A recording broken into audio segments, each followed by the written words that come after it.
বিষয়টিকে নিয়ে পারস্পরিক আলোচনা সমালোচনা তৈরি হচ্ছে। কেউ কেউ মনে করছেন তিনি সম্প্রীতির বার্তা দিয়েছেন, আবার কেউ কেউ মনে করছেন তার এই কাজটা ঠিক হয়নি, হিংসা রাখতে হবে। যেভাবে বিএনপিকে আওয়ামী লীগ প্যাকেট করে রাখছিল, বিএনপিরও উচিত আওয়ামী লীগকে প্যাকেট করে রাখা, কারণ তারা এখন সরকারে আছে। বিএনপির সাথে আওয়ামী লীগ যাচা করছে, তা তো আবার বিএনপিকে আওয়ামী লীগের সাথে করতে হবে, তাহলে সমানে সমান। এখন যারা নির্যাতিত হয়েছে, নিপীড়িত হয়েছে, তাদের মনে এটা থাকা খুব স্বাভাবিক। ভাই, আমরা প্রিয় দেশবাসী, আসসালামু আলাইকুম। আপনারা দেখেছেন যে গতকালকে আমাদের নির্বাচন শেষ হয়েছে এবং একটা দিন যেতে না যেতেই গতকালকে নির্বাচনের প্রাথমিক যে ফলাফল, সেই ফলাফল যখন দেয়া শুরু হয়েছে তখন থেকে শুরু করে এখন পর্যন্ত অনবরত আমাদের নেতাকর্মীদেরকে হুমকি দেওয়া হচ্ছে, তাদের উপরে হামলা করা হচ্ছে, তাদের বাড়িঘর দোকানপাটে হামলা করা হচ্ছে। এমন অনেকে আছেন যারা তাদের ভয়ে এখন বাড়িতে থাকতে পারছেন না। কার কথা বলতেছো? নামটা পরিষ্কার বলো তো, কার কথা বলতেছো? ঢাকা শহরে সবাই জানে মির্জা আব্বাস চাঁদাবাজ। যুবদল, ছাত্রদল, এই মার্কেট থেকে কে টাকা তোলে? আসসালামু আলাইকুম দর্শক শ্রোতা, আশা করছি সবাই ভালো আছেন। আলহামদুলিল্লাহ আমিও ভালো আছি। দর্শক শ্রোতা, এবার প্রকাশ্যে বিএনপি চাঁদাবাজি করার ঘোষণা দিলেন। দর্শক শ্রোতা, এদিকে নাহিদ এবং হাসনাতের উপর অতর্কিত হামলা। কি কারণে দর্শক শ্রোতা, তারা এমন কি কাজ করেছে যে কারণে তাদের উপর অতর্কিত হামলা করা হচ্ছে? দর্শক, আজকের ভিডিওটি খুবই গুরুত্বপূর্ণ হতে যাচ্ছে, তাই ভিডিওটিকে না টেনে শেষ পর্যন্ত ধৈর্য সহকারে দেখে যাবেন, তাহলে মূলত ভিডিওর আসল রহস্যগুলো বুঝতে পারবেন এবং জানতে পারবেন। তো চলেন আপনাদেরকে এক এক করে সবগুলো ভিডিও বিস্তারিত দেখাই। কার কথা বলতেছো? নামটা পরিষ্কার বলো তো, কার কথা বলতেছো? ঢাকা শহরে সবাই জানে মির্জা আব্বাস চাঁদাবাজ। যুবদল, ছাত্রদল, এই মার্কেট থেকে কে টাকা তোলে?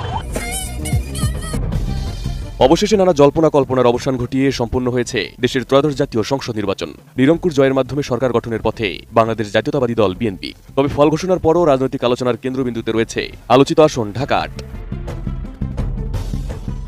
এই আসনে একদিকে ছিলেন বিএনপির স্থায়ী কমিটির সদস্য মির্জা আব্বাস, অন্যদিকে নতুন প্রজন্মের আলোচিত মুখ নাসিরউদ্দিন পাটোয়ারি। নির্বাচনী প্রচারণা জুড়ে দুজনের বাকযুদ্ধ এবং রাজনৈতিক অবস্থান এই আসনটিকে জাতীয় রাজনীতির হাই ভোল্টেজ ময়দানে পরিণত করেছিল।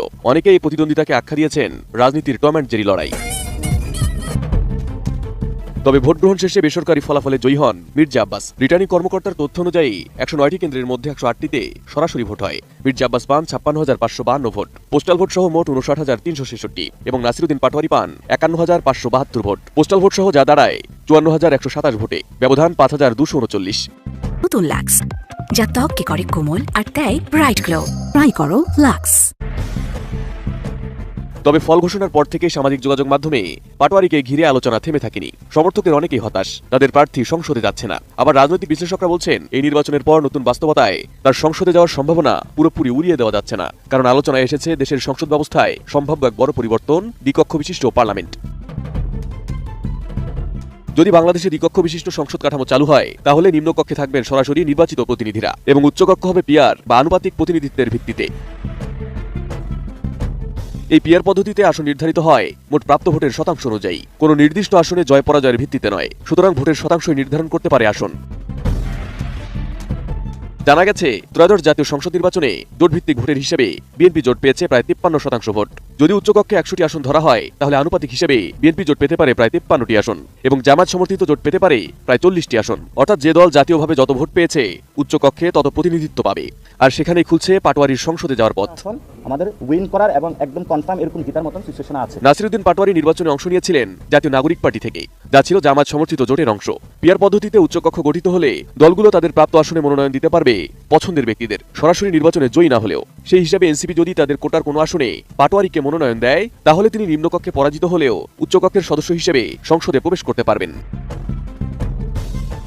প্রিয় দেশবাসী, আসসালামু আলাইকুম। আপনারা দেখেছেন যে গতকালকে আমাদের নির্বাচন শেষ হয়েছে এবং একটা দিন যেতে না যেতেই গতকালকে নির্বাচনের প্রাথমিক যে ফলাফল, সেই ফলাফল যখন দেয়া শুরু হয়েছে তখন থেকে শুরু করে এখন পর্যন্ত অনবরত আমাদের নেতাকর্মীদেরকে হুমকি দেওয়া হচ্ছে, তাদের উপরে হামলা করা হচ্ছে, তাদের বাড়িঘর দোকানপাটে হামলা করা হচ্ছে। এমন অনেকে আছেন যারা তাদের ভয়ে এখন বাড়িতে থাকতে পারছেন না এবং আমাদের অনেক নেতাকর্মীরা এখন আমাদেরকে বারবার ফোন দিচ্ছেন যে রাতের অন্ধকারে যেন তাদেরকে কেউ শনাক্ত যখন করতে পারবে না, তখন তারা তাদের জায়গা থেকে হামলাগুলো বেশি করে চালাচ্ছেন। একটু আগে আমার ইউনিয়নের আরেক প্রান্তে ২ নম্বর ওয়ার্ড গুঞ্জরমারি বাজার সংলগ্ন, সেখানে আমার ওয়ার্ড সেক্রেটারির বাড়ি। সেই জায়গায় ওয়ার্ড সেক্রেটারির বাড়ি ঘরে বিএনপির ছেলেপেলে গিয়ে সন্ত্রাসী কায়দায় মিছিল নিয়ে গিয়ে সেখানে হামলা চালিয়েছে, তাদের উপরে আক্রমণ করেছে। আমরা এখানে আমাদের ক্ষমতার জন্য রাজনীতি করতে আসি নাই, আমাদের নেতাকর্মীদের গায়ে স্পর্শ করার আগে সেটা আমাদের শরীরের উপর দিয়ে যাইতে হবে। তাই এখন রাত প্রায় 11টা বাজতে চলেছে, আমি আমার ওই নেতাকর্মীর বাসার দিকে যাচ্ছি। আমরা দেখতে চাই যে বিএনপির নেতাকর্মীরা তারা কত বড় সন্ত্রাসী হইতে পারে, কত হামলা করতে পারে, রক্ত ঝরাইতে পারে, জীবন নিতে পারে। আমরা আমাদের জায়গা থেকে এটা দেখতে চাই। আমি নিজে এখন সেখানে যাচ্ছি, আমরা কয়েকজন মিলে যাচ্ছি, দেখি তারা আমাদেরকে হামলা করুক, আমাদেরকে মারুক, তারপরে আমাদের নেতাকর্মীদেরকে স্পর্শ করতে হবে। তারা মনে করেছে তাদের জায়গা থেকে যে তারা বিজয়ী হয়েছে, এখন তারা আরেকটা স্বৈরাচার কায়েম করবে, নব্য স্বৈরাচার হবে। কিন্তু আমরা আমাদের জায়গা থেকে স্পষ্ট করে একটা কথা বলতে চাই যে এই বাংলাদেশে এটা আমরা আর হইতে দিব না, এই হওয়ার সুযোগ দেওয়া হবে না। প্রয়োজন হলে আমরা কালকে থেকে আবার রাজপথে নামবো। প্রয়োজন হলে আমাদের যে লড়াইটা ছিল অভ্যুত্থানের পরে, এই 1.5 বছরের লড়াই, যে বাংলাদেশে একটা গণতান্ত্রিক রাজনৈতিক পরিবেশ তৈরি করার লড়াই, এই লড়াইটা আমাদেরকে কালকে থেকে শুরু করতে হবে। আমরা আমাদের সকল নেতাকর্মীদেরকে আমি আমার জায়গা থেকে স্পষ্ট করে বলতে চাই, 11 দলীয় জোটেরও আপনারা যারা রয়েছেন আপনাদেরকে স্পষ্ট করে বলতে চাই, আমরা আমাদের জায়গা থেকে শুধু আমাদের দলীয় রাজনীতিটা করি, আমরা মানুষের রাজনীতি করি। এটা যদি কারো সহ্য না হয়, কেউ যদি শুধুমাত্র আমরা একটা দল করি দেখে, একটা জোটে অংশগ্রহণ করেছি, ভোটে অংশগ্রহণ করেছি দেখে কেউ যদি মনে করে যে আমাদেরকে মারা, রক্তাক্ত করা, হামলা করা বৈধ হয়ে গিয়েছে, তাহলে তাদের বিরুদ্ধে আমাদের নামতে হবে। এরা আবার আরেকটা নব্য স্বৈরাচার কায়েম করতে চায়। আমি আমার জায়গা থেকে স্পষ্ট করে আপনাদেরকে বলি, বিন্দুমাত্র ভয় পেলে চলবে না। তারা তাদের জায়গা থেকে অন্যায় করছে, অপরাধ করছে, জুলুম করছে, ভয়টা তারা পাবে, কিন্তু আমাদের ভয় পেলে চলবে না। আমরা যেন মাথা উঁচু করে সম্মানের সাথে যে রাজনীতি করে আসছি, আমরা আমাদের জায়গা থেকে সেই রাজনীতিটা করে যাব। আমি আমার জায়গা থেকে এইটুকু আপনাদেরকে কথা দিচ্ছি যে আমার পঞ্চগড় 1 আসনের যে কোনো জায়গায় যে কোনো নেতাকর্মীকে যদি আঘাত করা হয় আমাকে জানাবেন, আমি ছুটে যাব সেখানে। আমরা ওই রাজনীতি করতে আসি নাই যে ঘরে বসে থেকে রাজনীতি করব। সৃষ্টিকর্তা মহান আল্লাহ আমাদের সুযোগ দিয়েছেন এই বয়সে আপনাদের প্রতিনিধিত্ব করার। আপনারা 1,68,000 মানুষ সেই আস্থাটুকু রেখেছেন। আমরা রক্ত দিব, জীবন দিব, কিন্তু আপনার যে আস্থার যে আমানত, সেই আমানত আমরা রক্ষা করবো ইনশাআল্লাহ। আমি আমার জায়গা থেকে এখন গুঞ্জনমালী বাজারের দিকে আসছি, সেখানে নাকি 2-3 জন নব্য স্বৈরাচার তৈরি হয়েছে, যারা মনে করছে যে তারা জিতেছে দেখে সেখানে তারা আরেকটা ত্রাসের রাজত্ব কায়েম করবে, দাসের রাজত্ব কায়েম করবে। তাদের কথা মতো মানুষকে উঠতে হবে, চলতে হবে, বসতে হবে, এবং তারা তাদের জায়গা থেকে মনে করছে যে কেউ আর অন্য দলের রাজনীতি করতে পারবে না। যারা শাপলাকলির ভোট করেছিল, যারা সার্জিস আলমের সাথে রাজনীতি করেছিল, তাদের আর বেঁচে থাকার অধিকার নাই। যারা এটা মনে করে, তাদের বিরুদ্ধে আমাদের আরেকটা লড়াইয়ে নামতে হবে। এই লড়াইটা হচ্ছে আগামীতে নব্য কোনো স্বৈরাচার তৈরি না হতে দেওয়ার যে লড়াই, সেই লড়াই। আমি আপনাদেরকে আহ্বান করব, পুরো পঞ্চগড় 1 আসন সহ পুরো বাংলাদেশে আপনারা যারা আজকে আপনাদের উপর হামলা হচ্ছে, জুলুম হচ্ছে, নির্যাতন হচ্ছে, আপনারা রাজপথে নেমে আসুন। মনে রাখবেন, আমরা যদি একবার ছাড় দিই, তারা মাথায় উঠে যাবে, তারা গলা চেপে ধরবে, তারা আপনার ঘর পর্যন্ত চলে আসবে, পরিবারের মানুষ পর্যন্ত চলে আসবে। তারা আপনার জান নিতেও বিন্দুমাত্র দ্বিধা করবে না।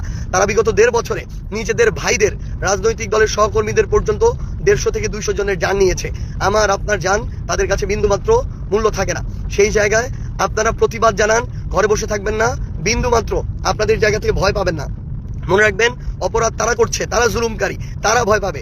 আমরা তো কোনো অপরাধ করি না, আমরা আমাদের রাজনৈতিক দল করি, আমরা আমাদের জায়গা থেকে আমরা আমাদের নির্বাচনটা করেছি। তারা ভোটে ইঞ্জিনিয়ারিং করেছে, ভোট চুরি করেছে প্রশাসনের সহযোগিতায়, এই ভয় তো তাদের থাকবে, তাদের কলিজাটা ছোট থাকবে। আমরা মানুষের ভালোবাসায় বিনা টাকায় এই নির্বাচন করে এত ভোট অর্জন করেছি। তারা তো কোটি কোটি টাকা করে লুটপাট করেছে এতদিন ধরে, সেই টাকা খরচ করেছে। এখন আবার তারা যদি, আমরা যদি ছেড়ে দেই, তারা একটা লুটপাটের ভয়ের রাজত্ব কায়েম করবে, যেটা আমরা করতে দিব না। আমরা একসাথে মিলে সবাইকে নামতে হবে। যদি না নামেন, কয়েকদিন পরে আবার কথা বলতে পারবেন না মুখ ফুটে। আপনার যে স্বাধীনতা, ওই স্বাধীনতাটুকু আপনারা আর ব্যবহার করতে পারবেন না।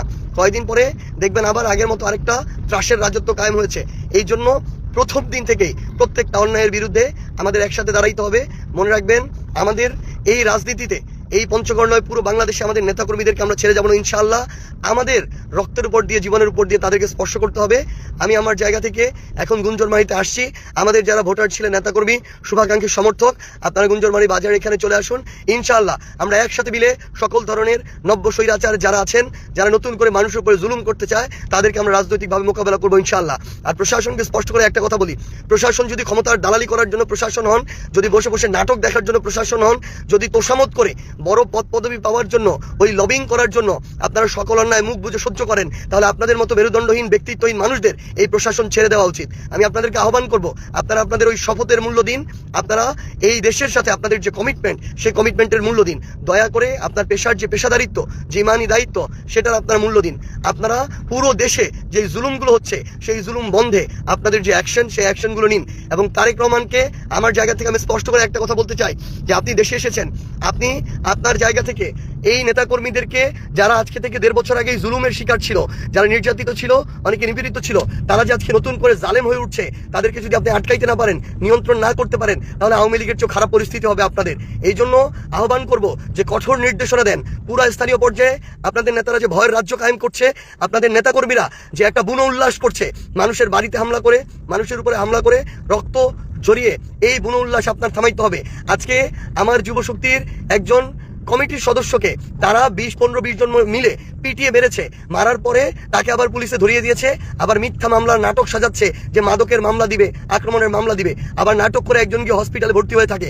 এই ধরনের নাটক করে যদি আপনারা মনে করেন যে বাংলাদেশে আরেকটা ভয়ের রাজ্য কায়েম করবেন, আমি শুধু আপনাদেরকে সতর্ক করে দিচ্ছি, এখানে অভ্যুত্থানের প্রজন্ম, অভ্যুত্থানে অংশ নেওয়া সবাই এখনো বেঁচে আছে। এই মানুষগুলো 16 বছর এর আগে সহ্য করেছিল, এবার কিন্তু 6 মাসও সহ্য করবে না। আমি আপনাদেরকে সতর্ক করে দিচ্ছি, এর আগে শেখ হাসিনা ভারতে পালিয়ে গিয়েছে, এমন অনেকে আছে যারা অপরাধ করে পার পেয়ে গিয়েছে, কিন্তু আমাদের ওই অভিজ্ঞতাগুলো আগে ছিল না বলে এটা হয়েছে। এখন সেই অভিজ্ঞতা আছে, কেউ পার পাবে না, কেউ পালানোর সুযোগ পাবে না। একদম স্পষ্ট করে বলে দিচ্ছি, আপনারা সবাইকে সতর্ক করে দেন। আমরা জান থাকতে, জীবন থাকতে আমাদের একজন নিরপরাধ নেতাকর্মীকে শুধু দল করার অপরাধে, শুধু একটা মার্কায় ভোট দেওয়ার অপরাধে আমরা হয়রানির শিকার হইতে দিব না, আমরা জুলুমের শিকার হইতে দিব না, আমরা রক্ত ঝরতে দিব না। এটা আমাদের ওয়াদা, এটা আমাদের কমিটমেন্ট। আমাদের নেতাকর্মীরা বাঁচলে আমরা আবার রাজপথে দেখা হবে। আপনারা সবাই প্রস্তুত থাকুন, নির্দেশনার অপেক্ষায় থাকুন। আমি এখন গুঞ্জরমারিতে আসছি, পরবর্তী যে স্পটে হবে, দিন নাই রাত নাই, 24 ঘন্টা আপনারা শুধু জানাবেন, আপনাদের সাথে দেখা হবে ইনশাল্লাহ। আপনাদেরকে ছেড়ে যাব না। আপনারা যেহেতু ভোট দিয়ে ওই আমানত আমাদেরকে দিয়েছেন, আমরা জীবন দিয়ে সেই আমানত রক্ষা করবো ইনশাল্লাহ। বিষয়টিকে নিয়ে পারস্পরিক আলোচনা সমালোচনা তৈরি হচ্ছে। কেউ কেউ মনে করছেন তিনি সম্প্রীতির বার্তা দিয়েছেন, আবার কেউ কেউ মনে করছেন তার এই কাজটা ঠিক হয়নি, হিংসা রাখতে হবে। যেভাবে বিএনপিকে আওয়ামী লীগ প্যাকেট করে রাখছিল, বিএনপিরও উচিত আওয়ামী লীগকে প্যাকেট করে রাখা, কারণ তারা এখন সরকারে আছে। বিএনপির সাথে আওয়ামী লীগ যা যা করছে তা তো আবার বিএনপিকে আওয়ামী লীগের সাথে করতে হবে, তাহলে সমানে সমান। এখন যারা নির্যাতিত হয়েছে, নিপীড়িত হয়েছে, তাদের মনে এটা থাকা খুব স্বাভাবিক। ভাই, আমরা বাংলাদেশের মানুষ, এখানে আমরা আসমান থেকে ফেরেস্তা টপকে পড়িনি। কিন্তু এই সকল কিছুর বাইরে এক ব্যতিক্রমী ঘটনা ঘটিয়েছেন একজন নেতা। ভোটে জয়ের পরদিনই আপনার কার্যক্রম নিষিদ্ধ থাকা এখন পর্যন্ত আওয়ামী লীগের একটি দলীয় কার্যালয়ের তালা খুলে দিয়েছেন পঞ্চগড় সদর উপজেলা বিএনপির সভাপতি আবু দাউদ প্রধান। আওয়ামী লীগের নেতাকর্মীরা প্রশংসায় ভাসাচ্ছেন। যারা রাজনৈতিক বিশ্লেষক আছেন তারা মনে করছেন যে না, এটাই হওয়া উচিত আগামীর বাংলাদেশ, যে আমি মন্দ তাই বলে কি তুমি মন্দ তাই বলে কি আমি ভালো হব না। ওই যেটা কবিতা ছিল, আমার ঘর ভাঙে যেবা আমি বাঁধি তার ঘর। বাস্তবতা তো উল্টা, আমার ঘরের দিকে তাকালে তোমার ঘরটার আমরা আউলাই দিই, বাট সেখানে আবু দাউদ প্রধান তিনি করেছেন ভিন্ন ঘটনা। তো আজকে সকালে সদর উপজেলার চাকলাহাট ইউনিয়ন আওয়ামী লীগের একটা অফিস গত 18-19 মাস বন্ধ ছিল সরকার পতনের পর, সেই অফিসের তালা খুলে দিয়ে তাদের পাশে থাকার প্রতিশ্রুতি দিয়েছেন উপজেলা বিএনপির সভাপতি আবু দাউদ প্রধান। এরই মধ্যে ওই কার্যালয় খুলে দেওয়ার যে ভিডিওটা ফেসবুকে প্রকাশিত হয়েছে, পক্ষে বিপক্ষে নানানজন নানান মত দিচ্ছেন। আপনি কিভাবে দেখছেন? আপনার এখানে একটা বক্তব্য আমরা দেখলাম, যিনি চাকলাহাট ইউনিয়ন আওয়ামী লীগের যুগ্ম সাধারণ সম্পাদক ছিলেন কামরুজ্জামান, ওনার নামের শেষে আবার বুলেট আছে, এই নামগুলো এখনো বাংলাদেশে পাওয়া যায়। তো তিনি বলছেন যে সদর উপজেলা বিএনপির সভাপতি জননেতা আবু দাউদ প্রধান যে কাজটি করেছেন তা বাংলাদেশের আওয়ামী লীগের প্রতি এবং আওয়ামী লীগের তৃণমূল পর্যায়ের নেতাকর্মীদের প্রাণীর সংগঠন চাকলাহাট ইউনিয়ন আওয়ামী লীগকে তিনি আজ তালামুক্ত করেছেন। ওনার এই কর্মটাকে আওয়ামী লীগের যিনি আছেন তিনি প্রশংসা করেছেন। এটা নিয়ে কিন্তু ফেসবুকে মিশ্র প্রতিক্রিয়া আছে। কেউ বলছে দেখছো আওয়ামী লীগকে বিএনপি পুনর্বাসন করবে, হ্যাঁ এটা সত্যি।